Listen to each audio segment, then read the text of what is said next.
시청자 여러분 안녕하십니까. 이제 12월 26일 새벽 1시 반이 넘었습니다. 지금부터 심야방송 마지막이 되겠습니다. 먼저 박근혜 대통령에 대한 사면 반대, 청와대 이 사면 반대 청원이 말이죠. 지금 상당히 빠른 속도로 늘어나고 있습니다. 어느 정도가 됐냐면 25일, 그러니까 어제 오후 5시 50분 현지 기준 24,875명이에요.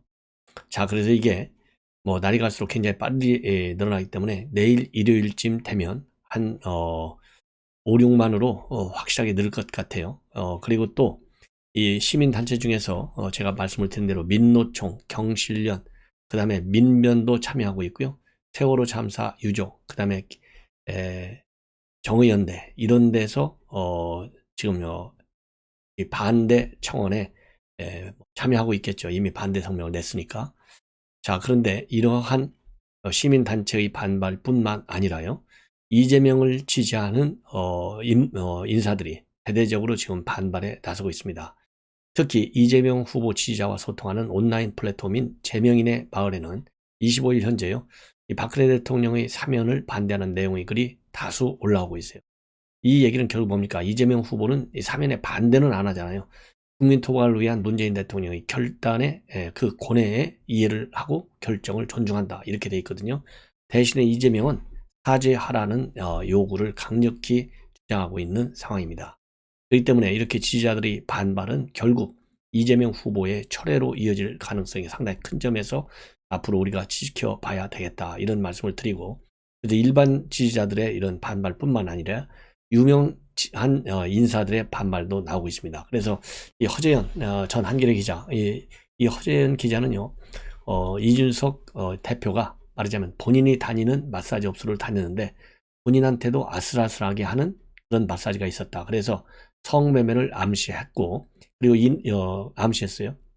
그래서 이준석 대표가 강력히 반발하고 법적 조치를 취하겠다라는 입장까지 내놓으니까 그런 이준석 대표와 관련된 일부 문기는 삭제한 바 있는데, 이 허재현 전 한겨레 기자도 이재명 후보는 분명히 태도를 밝혀라, 이거 찬성하면 저는 이재명을 안 찍을 거다, 그리고 이재명이 대통령이 돼도 똑같은 일 벌어질 것 아닌가, 제가 민주당을 수구 세력으로 방해해 주는 건 어디까지나 개혁을 밀어붙인다는 조건부다 라고 얘기를 하고 있어요. 그래서 조금 전에 말씀을 드린 대로 이 사면에 반대하는 인사들이 이재명 후보의 철회로 이어질 수 있다는 점, 그리고 낙검수 출신의 김용민 씨도요, 입장문을 내놓고 촛불 시민은 능욕을 당했다, 그래도 대통령은 딴 마음이시겠지 하는 생각에 참고 또 참았다, 그러면서 이건 촛불 시민에게 보내는 아직도 나를 지지하네 라는 사인이다 라면서 촛불 시민이 우스웠나? 하긴 이런 X같은 사면 결정을 하고도 문프의 대선 승리를 위한 지략, 문운하며 쉴드 치는 인간들이 없지 않을 테니 라고 반발을 하고 있고, 문재인 정부는 더 이상 민주정부 3기가 아니다, 이 무능하고 무원칙하고 무책임한 정권을 더 이상 용납할 수 없다, 나는 문재인 편이 아니라 촛불혁명의 편이다, 박근혜 사면 철회하라, 이래두고 촛불 들은 나 자괴감이 든다, 이런 반발을 하고 있고, 또 이렇게 유명 지지자들 말고요, 선대위 안에서도 반발이 일어나고 있는데 대표적인 사람이 총괄특보단장인 안민석 의원입니다. 그래서 박근혜 사면 복권 역사적으로 잘못된 결정이다, 저는 국정농단을 밝힌 사람으로서 박근혜 사면은 받아들일 수 없다, 사면 복권의 명분은 모호하고 반대의 이유는 너무 분명하다, 우리가 겨울광장에서 왜 촛불을 들었나. 그래서요, 이 반발 심상치 않은 것 같습니다. 그래서 이러한 반발과 관련해서요, 전체적인 흐름은 왜 이재명 후보는 확실한 입장을 밝히지 않고 있느냐, 이런 지금 취지로 되어 있습니다. 자, 그래서요, 제가 보기에는 이 사면의 말하자면 반발 강도가 어느 정도에 따라서 이재명 후보의 지지율에도 상당한 영향을 줄 것이다. 자, 그리고요, 또 이재명에 대한 반발이 누구한테 나오고 있냐면 전 민생당 대표인 김종하 씨로부터 나오고 있어요. 뭐냐면 이재명 후보하고 그 다음에 김혜경 씨가 바로 크리스마스 이브에 24일 날 유명 캐럴에 맞춰서 랩, 댄스 배틀 등을 벌이는 영상을 공개했습니다. 바로 이재명 후보는요, 쇼미더머니 10이라고 하는 무대에서 불려파음을 불렀던 악동 뮤지션 이찬혁의 GD병 걸린 찬혁이를 따라 노래를 부르기도 했습니다. 이런 것과 관련해서 지금 이재명 후보에 대해서 직격탄을 날려요. 김정화 전 민생당 대표. 후보가 웃으면서 춤출 때인가 그러면서요. 희희낙낙 끼리끼리 부창부수 꼴불견도 이런 꼴불견이 없다. 수십 수백 명이 코로나로 사망하고 엄동설한 소상공인의 신음소리가 깊어가는 시국에 후보가 웃으면서 춤을 출 때인가. 수호지심은 챙겨라. 측근 죽음. 아들 도박은 또 어떤가. 적당히 좀 하시라. 갈 때까지 간 천박의 극지 멈출 때가 됐다. 그래도 캐럴은 부르고 싶은가. 대장동 특검송을 추천한다 라고 지적을 하고 있는데요. 말하자면 영상은 누가 만들었냐면 김영희 소통본부 센터장의 첫 작품입니다.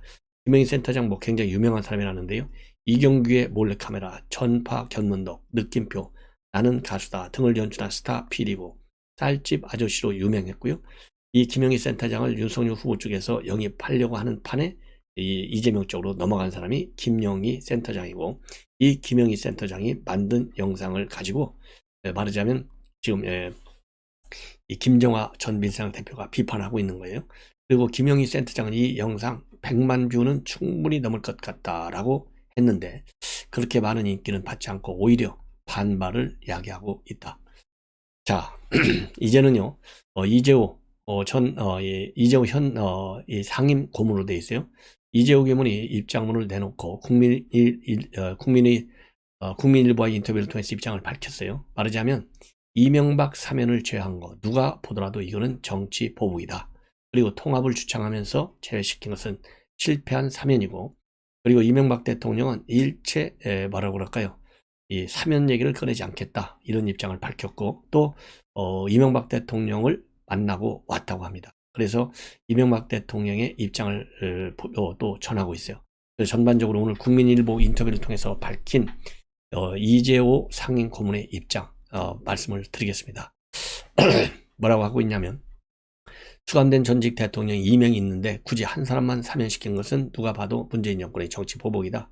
사면 대상을 정략적으로 선택했다. 문재인 대통령이 말한 통합과 화합의 뜻과 어긋난다. 한 사람하고는 통합하고 화합하고 다른 사람하고는 통합하지 않겠다는 뜻이냐. 그리고 이명박 대통령의 건강 상태가 매우 좋지 않다는 점도 밝히고 있습니다. 이명박 전 대통령의 오른다리가 매우 좋지 않고 거동이 힘들 정도다.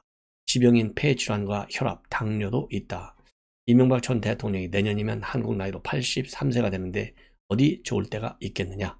그리고요, 이명박 전 대통령을 만나고 왔다. 이번 사면제와 관련해서 그러면서요, 이명박 대통령은 담담하다고 이렇게 전하고 있었고, 또 이명박 전 대통령이 잡아 넣을 때도 정치 보복이었는데 그 사람들 마음이 어디 가겠느냐고 하더라 이렇게 전하고 있어요. 그러면서 이 문재인 정권 하에서는 사면을 기대하지 않는다. 앞으로 친이기는 정권이 바뀌더라도 이명박 전 대통령의 사면에 대한 얘기를 일체 거론하지 않기로 했다. 이런 입장을 밝히고 있습니다. 그러니까 정략적이죠. 그래서 지금 권성동 의원 같은 경우에는 이명박 전 대통령 사면을 제외시킨 가장 근본적 이유는 퇴임 전에 김경수 사면을 해야 되는데 그때 끼워넣기 할 수밖에 없을 것이다. 그래서 이 김경수 그냥 사면하면 안 되니까 끼워넣으려고 이명박 대통령은 제외시켰다. 이런 평가를 내놓고 있는데요. 절대적으로 가능한 그런 이 옵션 중에 하나가 아닌가 이런 생각이 듭니다. 그리고 이제 박근혜 대통령의 사면을 계기로 해서요. 지금 김재원 최고위원이 뭐라고 얘기하고 있냐면, 이제 박근혜 대통령이 윤석열 후보를 도와줘야 되는데 그렇게 쉽지 않을 것 같아서 많은 노력을 해야 된다. 이런 입장문을 내놨어요. 바로 어제. 자, 이 문제와 관련해서 이 홍준표 의원이 김재원 그러지 않아도 김재원 최고위원하고 아주 굉장히 뭐라고 그럴까요? 사이가 안 좋잖아요. 여기에 대해서요, 이 김재원 최고위원 뭐라고 했냐면 새털처럼 가벼운 입이다 이렇게 비판하고 있어요. 그러면서 이것은 일단 아픈 사람 쾌유나 빌지 굳이 끌어와서 지지 선언을 받아내겠다는 것으로 보이는데 이거는 새털처럼 가벼운 입이다. 그리고 계속해서 홍준표 의원은 그동안에 쭉 김재원 의원을 겨냥해서 비판을 쭉 해왔어요. 뭐냐고 비판해왔냐? 지난 18일 날에는요, 박근혜 정무수석 하면서 박근혜를 망친 사람이 이제는 윤석열도 망치려고 장난질이다. 어이가 없다. 그리고 박근혜 대통령이 윤석열 대선 후보를 만나 지난날의 과언은 있고 정권 교체를 위해 힘을 모을 때다. 윤 후보에게 전폭적인 지원을 요청한다고 말하면 전화위복이 되지 않겠느냐라는 이 청문 홍답 코너에서 이런 질문과 관련해서는요, 양자에게 그런 정치력이 있는지 이렇게 회의적 견해를 보이고 있습니다. 한편으로 이 박근혜 전 대통령을 만날 생각이 있느냐 이런 질문에 대해서는 없다, 딱 잘라 말하고 더 이상 정치판에 박근혜 대통령을 끌어들이는 것은 도리가 아니다, 이렇게 선을 긋고 있습니다. 그리고 박근혜 전 대통령은 어떻게 생각하느냐 이런 질문과 관련해서는요, 괜찮은 분이다 이렇게 얘기하고, 박근혜 전 대통령과는 각자의 길을 가던 사이였고 특별히 좋지도 나쁘지도 않다라고 본인과의 관계를 밝히고 있어요. 그리고 이명박 대통령이 특별 사면에서 제외된 건 복수 혈전이다. 자, 그래서 정치 보복, 정치 사면이다, 이런 비판이 나오는 겁니다. 자, 그리고요, 지금 이제 박근혜 대통령이 전격적으로 사면됨에 따라서 과연 윤석열 선대위의 친박을 보관해야 되느냐 이런 것에 대한 이제 이 전망, 이런 것들이 쭉 많이 보도가 되고 있는데요. 지금 전반적으로 이제 흐름을 보면 본격적으로 친박계 인사들의 보강 문제가 수면 밖으로까지 튀어나오지는 않았습니다. 근데 문제는 뭐냐? 현대 선대위에는요, 친박보다는 친이가 많이 포진하고 있다는 거예요. 그래서 권성동 종합지원 총괄 본부장, 그리고 임태희 종합산부 본부장, 주호영 조직총괄 본부장, 김기현 공동선대 위원장, 박진 글로벌 비전 위원장, 윤한홍 당무지원 본부장, 정태근 정무대응실장, 김은혜 공무단장, 이런 사람들이 전부 다 친이계로 분류된다는 것이죠. 그리고 친박계는 권영세 총괄특보단장, 김재원 최고위원, 윤재옥 후보전략 자문위원장, 김진태 이재명 비리검증 특별위원장 정도로 비교적 인력풀이 얇다는 거예요.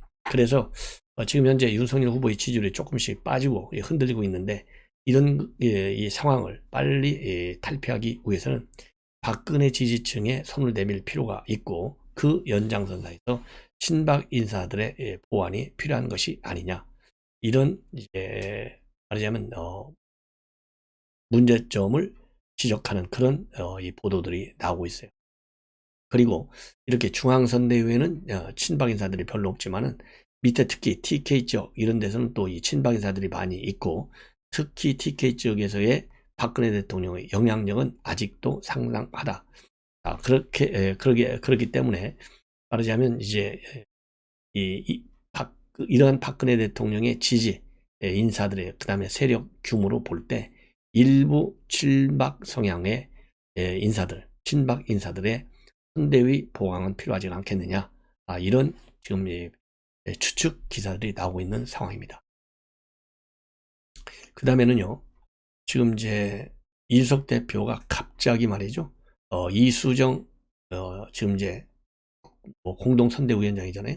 이수정 위원장이 굉장히 뭐라고 그럴까요, 영입한 인사 중에서는 굉장히 책임감 있게 승리를 위해서 진지하게 고민을 하면서 활동을 잘 하고 있다, 이렇게 입장을 밝혔어요. 자, 갑자기 왜 그랬을까? 참 이건 우리가 생각을 많이 해야 할 필요가 있을 것 같아요. 왜냐하면 이수정 영입에 대해서는 철저히 반복적으로 한 바 있어요. 반복적으로 한 바 있어요. 자, 그런데 갑자기 지금 칭찬하고 나왔어요. 뭐라고 칭찬하고 있느냐? 당에 영입된 인사들 중 가장 책임감 있게 승리를 위해 진지한 고민을 하고 있다. 홍보비디오 총괄본부장으로 마지막으로 한 판단이 이수정 교수님을 당의 다음 정강정책 연설자로 고른 것이다. 짧은 기간이지만 주요 사안을 긴밀하게 상의 들여본 바에 의하면 당에 영입된 인사들 중 가장 책임감 있게 승리를 위해 진지한 고민을 하고 계신다. 선대위에서 제가 못하는 역할을 다 해주실 것이다. 예. 그리고 그 예로 말이죠, 이 대표가 공유한 기사는 24일 보도된 이데일리의 이수정 소위 경력 논란 김건희 본인이 직접 사과해야, 이런 기사를 공유하고 있고, 이 기사에서 이수정 위원장은요, 사과는 후보가 아니라 본인이 해야 한다, 이렇게 얘기를 했어요. 그리고 또 이수정 선대위원장은 나도 대학에 있지만은 원죄는 대학에 있다고 본다. 능력이 안 되는 사람을 대상으로 고위 전문가 과정을 만들어서 영업을 했고, 사람이라면 응당 가진 상승 욕구를 이용해 헌법을 난무하게 만들었다. 이런 입장을 내놨어요. 그리고 조국 딸 조민 씨와 관련된 입시 비리와는 성격이 전혀 다른 문제다라고 선을 그으면서 자식을 위해 총장 직위를 스캔한 뒤 편집을 하고 잘라붙인 건 범죄의 영역이지만 자신의 커리어를 과장한 건 어리석음의 문제다. 네. 비판했습니다. 그래서 제가 보기에는요, 이수정 이 위원장을 이준석 대표가 이렇게 갑자기 띄우게 된 결정적 원인은 이번에 선대위를 뛰쳐나간 원인이 뭡니까? 이 김건희 씨의 여러 가지 비리 의혹들이 제기되는 것과 관련해서 어떻게 이거를 방해할 것이냐. 방어하는데 선대위, 국민의힘 의원들이 별로 뛰지 않는다. 이게 윤석열 후보의 생각이다. 이렇게 돼 있거든요. 그런데 이준석이는 그러한 입장에 반발하는 거예요. 그렇기 때문에 지금 이수정 이 위원장이 이준석과 비슷하게 당신 본인이 좀 사과 좀 해. 이렇게 지금 얘기하고 있잖아요. 그러니까 이준석 대표가 볼 때는 굉장히 쓴소리를 충분히 하고 있다는 거예요. 그래서 바로 이 점에서 이수정 발언과 그다음에 이준석 대표의 생각에 공통점이 있는 거예요. 그러니까 이수정 위원장으로 영입할 때는 그렇게 반발을 하다가 이제는 당신 최고야 이렇게 긍정평가하는 것이 아니냐, 저는 그렇게 생각이 듭니다. 이걸 보면 이준석 대표가 어제도 그랬잖아요. 내가 나가면 죽 따라서 사퇴를 해야지 왜 사퇴 안 해? 이렇게 얘기한 바 있는데 사퇴 이후에 본인이 상당히 지금 외로운 것이 아니냐 하는 생각이 들어요. 자, 그리고 이제는 그 여당의 청년 대변인인 하은기 선대위 부대변인요. 같은 연령대예요. 하은기 선대위 부대변인은 33살, 이준석은 36살인데 이준석 대표의 최근 여러 가지 행태를 보면서 뭐라고 얘기하고 있느냐. 특히 윤핵관을 내치고 있지 않습니까? 화성 결단식 대결을 펼치고 있는데 이 문제에 관해서 인간적으로는 이해한다. 인간적으로는. 그러나 정당의 대표로서 방송에 나와서 윤 후보가 이준석이랑 같이 다니면 문제가 안 될 거다라는 식의 말을 하는 거. 이거는 이준석 대표 개인의 자의식이다. 그러면서요. 뭐라고 할까요?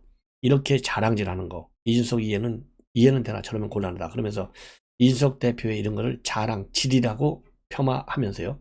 이것은 자해하듯이 말하는 것이다. 그렇게 비판하고 있어요. 그 다음에는요. 이제는 이제 우리 윤석열 후보 관련 내용을 말씀을 드리겠는데 이재명과 양자 토론, 이재명이 양자 토론이라고 계속 요청하잖아요. 근데 그동안의 경선 토론 때 보니까 별로 신통치 않더라. 경선하면 서로 싸움만 하고 이 정책 공약 이 부분에 대해서 제대로 토론이 안 된다. 그래서 별 필요가 없다. 이런 입장문을 내놓고 있습니다. 그리고 더 중요하게 이렇게 이재명과 양자 토론을 할 필요가 없는 것 중에 하나가요. 이재명이는 말을 하도 바꾸니까 말을 만약에 토론에서 부정적인 내용, 또 이 본인이 밀린 내용, 그러면 금방 내 말을 또 바꿀 것 아니냐. 예, 이런 지금 입장을 가지고 있어요. 그래서 예를 들자면 토론 중에 분리하면 철회한다 했더니 진짜 철회할 줄 알더라. 이런 얘기를 할 것 아니냐 이거예요. 그래서 이렇게 말을 수시로 바꾸는 말하자면 이재명과 무슨 토론한들 의미가 있겠느냐. 그래서 안 하겠다 이런 입장을 내놓고 있어요. 그 다음에는요, 이 김건희 씨의 뉴욕대 연수 문제를 가지고 여권에서 대대적으로 지금 나섰어요. 근데 이와 관련해서요, 이 헤럴드 경제 측에서 뉴욕대 NYU 스톤 스쿨과 인터뷰를 통해서 밝혔는데 당연히 이 뭐라고 얘기하느냐, 이거는 뭐라고 하냐면 기업체를 위한 유로 과정이다. 그리고 이 학력이나 학점은 인정되지 않는 거다. 이런 입장을 밝혔어요. 자, 그런데 김건희 씨나 또 우리 국민의힘에서 누가 이거를 뭐 학점으로 인정하고 학력으로 인정한다고 했습니까? 아니잖아요. 뭐냐? 그럼 여당이 문제 잡는 것은 이게 학력을 인정해 주지 않는 건데 왜 서울대 입학 원서에 학력란에다가 이걸 써 넣느냐? 예, 그러니까 이 겸임교수죠. 겸임교수 이 안양대하고 수원여대 겸임교수를 지원하면서 이력서에다가 왜 학력란에 NYU를 이 연수를 갖다 기재했느냐. 이러니까 이 가짜 이 이력서다 이렇게 밀어붙이고 있어요. 그런데 이거는 가짜 허위가 아니라 이 조금 오해의 소지가 있게 잘못 쓴 것이죠.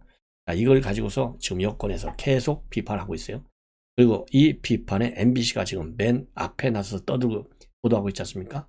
그러다 보니까 오늘 MBC 제3노조가 아주 상당히 충격적인 입장문을 내놨습니다. 이런 MBC 보도 잘못됐다는 것이죠. 예. 한마디로 얘기하면, 그러면서 이 노조는요, 이 서울대 프로그램의 일환으로 다녀오든 하나 투어를 통해 다녀오든 연수라고 해야지, 그러면 강수나 철수라고 해야 하겠냐, 이렇게 반박 입장문을 내놓고 있습니다. 예, 그러면서 이 김 씨의 이력서를 보면 서울대 연수 기간 중에 뉴욕에 다녀왔다는 건 글을 아는 유치원생도 다 이해하는 것이다. 뭐가 뒤바뀌어서 그렇게 기사를 쓴 것인지 도대체 알 수 없다. 그래서 MBC의 보도 잘못됐다라고 직격탄을 가하고 있어요. 그러면서 김 씨가 남편처럼 명문대를 나왔다면 그런 시시콜콜한 이력까지 쓰지도 않았겠지만 연수를 연수라고 한 게 잘못은 아니다. 서울대 프로그램의 일환으로 다녀오든 하나 투어를 통해 다녀오든 연수를 연수라고 하지 강수나 철수라고 해야 하겠냐. 선동은 한 문장으로도 가능하지만 그것을 반박하려면 수십 장의 문서와 증거를 모을 시간이 필요하다. 그리고 준비를 마치고 반박하려고 할 때는 사람들은 이미 선동되어 있다라는 구절을 인용하고요. 그러면서 요즘 MBC 뉴스를 보면 대한민국의 다음 세대는 우리가 물려받은 자유와 번영을 누리지 못할 수도 있다는 암울한 생각마저 든다. 왜?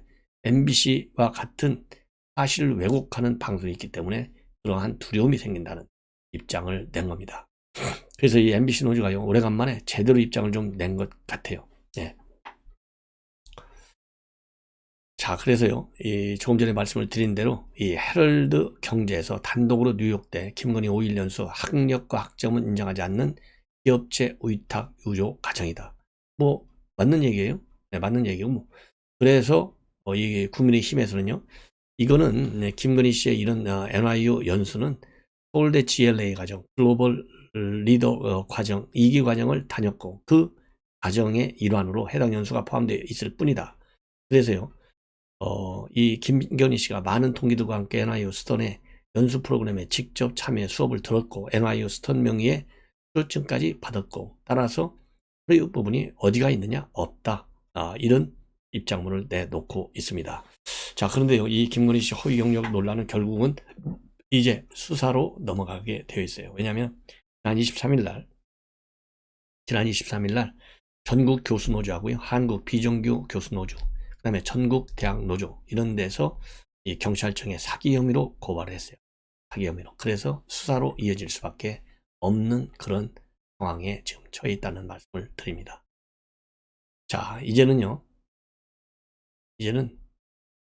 이 조응천 의원이 김건희 씨는 그 엄마 찬스와 대표 찬스를 써가지고 서울대 EMBA의 입학 요건을 충족한 것이 아니냐, 이런 의문을 제기하고 있어요.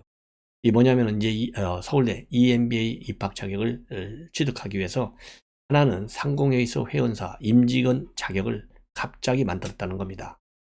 그래서 이 회원사 가입을 했는데 2009년도에 9월에 가입을 했는데요. 문제는 뭐냐? 임의회원으로 가입했는데 임의회원 딱 한 번 2009년도 9월에 회비 1회 25만 원만 납부하고 그 이후로는 납부하지 않았다는 겁니다. 활동 기록도 없다. 그러니까 이게 서울대 MBA 입학 자격을 취득하기 위한 조치였다. 이렇게 비판하고 있고, 이게 바로 뭐냐? 이게 말하자면 대표인사 찬스라는 거예요. 왜 대표인사 찬스냐? 원래 이 코마나 컨텐츠는 회사 이름이 코마나 컨텐츠가 아니었고요. 2007년도 7월 달에 제3자 우이모 씨가 설립한 제임스 앤 데이빗 엔터테인먼트 코리아라는 회사에 있었는데, 나중에 이거를 엄마, 즉 김건희 씨의 모친이 이거를 인수한 뒤에 2009년도 9월에 코마나로 법인 명칭을 바꾸고 바로 같은 날 9월 2일 날 대표이사로 취임을 하고 어머니는 감사로 취임했다는 거예요. 이것이 바로 서울대 MBA 과정을 입학하기 위한 조치였지 않았느냐. 왜냐하면 2009년도 8월에 말이죠. 서울대 경영전문대학원은 이 MBA 과정 지원 요건으로 학사학위, 그 다음에 대한상의 회원사 임직원, 영어 성적 5년 이상의 실무 경력을 제시하고 있어요. 그러니까 이제 8월 달에 그렇게 조건이 나온 걸 보고 9월에 갑자기 코마나를 만들어 가지고 대표이사에 취임했다는 거죠. 자, 그 다음에 이게 이제 하나가 문제가 지금 말하자면 문제점을 제기하고 있는 겁니다. 그래서 이것이 결국은 이 대표 찬스고 엄마 찬스. 왜냐하면 이 회사를 인수한 것이 누구냐면 엄마가 인수했어요. 그래서 이렇게 서울대 EMBA 과정을 들어가려고 2009년도에 코마락 대표가 되고 그 이후로는 딱 들어가고 나니까 이제 대표할 만한 일이 없잖아요. 그래서 2015년도에 마크로스 코스전 이 처음으로 기획했는데 무려 6년 동안 아무것도 안 했다는 거죠. 그러니까 제대로 일할 수 있는 준비를 안 한 상태에서 서울대 EMBA 과정에만 들어가려고 대표이사로 등장한 것이 아니냐 이런 의혹을 또 제기하고 있어요. 아니 이거는 뭐 당연한 거 아니겠어요? 내가 어떤 코스 특히 이런 일종의 최고 경영자 과정 같은 거 있잖아요. 전부 다 그 과정에 들어가려고 보니까 이러이러한 조건이 있다. 그러면 그 조건에 맞는 말하자면 이런 이 경력을 쌓아야 되잖아요. 그리고 또 이 뭐라고 그럴까요? 스펙이 있어야 되지 않습니까? 그렇기 때문에 이걸 가지고 엄마 찬스, 아빠 찬스라고 이렇게 의혹을 제기하는 것은 이 지금 최고 경영자 과정에 들어가는 대부분의 사람들이 다 그렇게 하고 있는 일반적 관행에 불과하다. 그래서 이거를 무슨 도덕적으로 아니면 뭐 문서를 위조하고 이런 것처럼 밀어붙이는 거 이거는 잘못됐다라고 생각을 합니다. 시청자 여러분, 이것으로 오늘 심야 방송을 모두 마치겠습니다. 편안히 주무십시오.